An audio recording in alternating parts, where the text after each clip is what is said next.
Hey Harrison Bears, this is Mr. Scruggs. And Mrs. Rawlings. As you know, October is Bully Prevention Month, and Mrs. Rawlings and I have chosen one of our favorite books.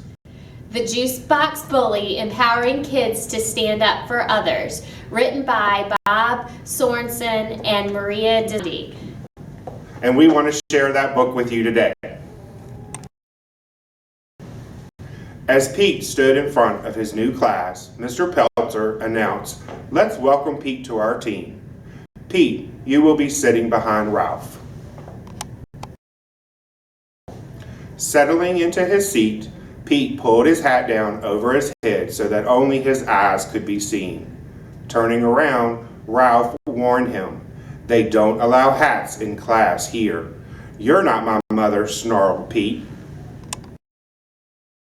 After giving an assignment, Mr. Peltzer walked around the class and quietly asked Pete to remove his hat.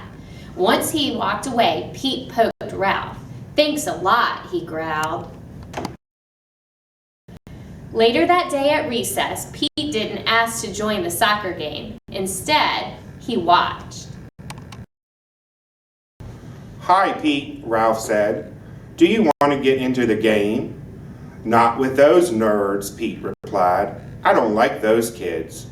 "What do you want to do?" asked Ralph. Pete smiled spitefully. "Let's steal the ball. We're bigger than them. We can have our own game." "I don't think so," answered Ralph. "That's not how we do things around here." "Then I'll do it myself," taunted Pete. "If you're so afraid."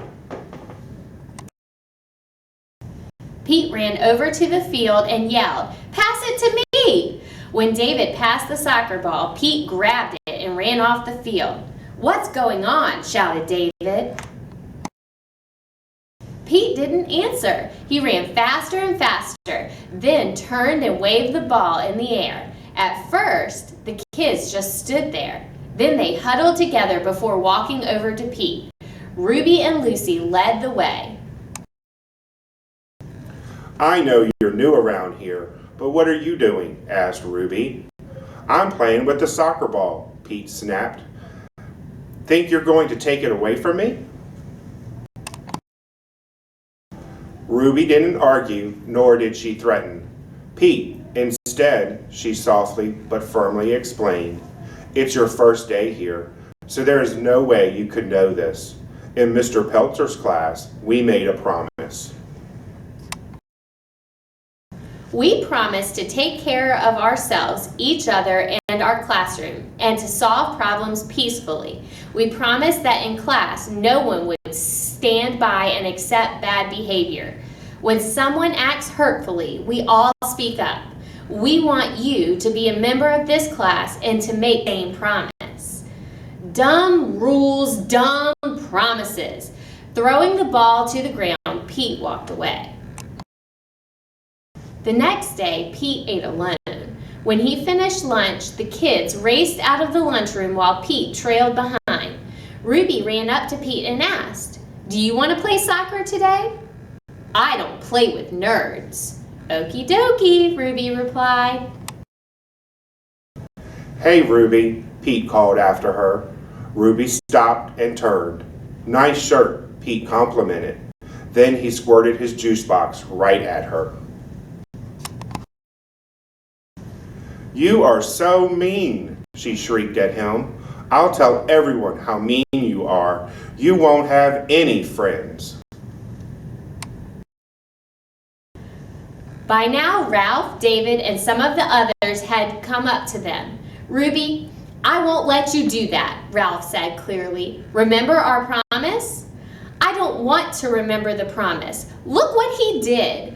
We'll ignore him forever until he leaves this school and goes back to his old school," Ruby demanded. Ralph walked between Ruby and Pete. "We're not going to do this, Ruby. I know you're angry. You can tell Mr. Peltzer if you want, but we're not going to let you treat Pete like this, and we won't put up with his bad behavior either."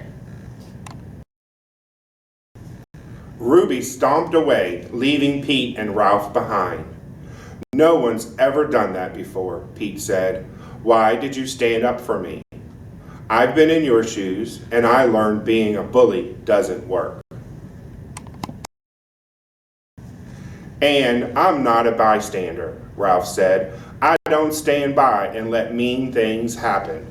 Besides, Ruby is my friend, and you shouldn't have ruined her shirt. Won't the other kids be mad at you for sticking up for me? Pete asked. No way. They all made the same promise.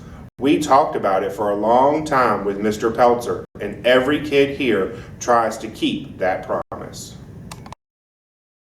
At my old school, I got picked on all the time, Pete said. Everybody just let it happen, so I started to tease kids before they could be mean to me. Ralph replied, we decided that when someone tries to be a bully, no one will stand and let it happen. We speak up and we ask for help from an adult, but we won't be bystanders to bad behavior. The bell rang and it was time to go back to class. They hate me. They'll never let me play with them, Pete said. Before Ralph could answer, David, Lucy, and Ruby came toward them. I'm sorry about what I said, Ruby apologized. I can't believe I forgot the reason why we made the promise. If we can remember to stand up for each other, school is a lot more fun. Wow, the kids here are way different than at my other school, Pete said. Maybe I'll give this promise thing a try. Great, let's go talk to Mr. Peltzer, said Ruby. Hey, Ruby, sorry about your shirt, Pete added. Ruby smiled. No worries, I kind of like the new look. Everyone laughed as Pete and Ruby led the way into class. Here at Harrison, we would like you guys to make a promise, just like the kids made a promise in Mr. Peltzer's class, to stand up to bullying. And the promise is this: I will speak up instead of acting as a bystander. I choose to participate in activities that don't involve teasing. I forgive others if they make poor choices. I model good behavior. I accept others for their differences. I include others in group situations.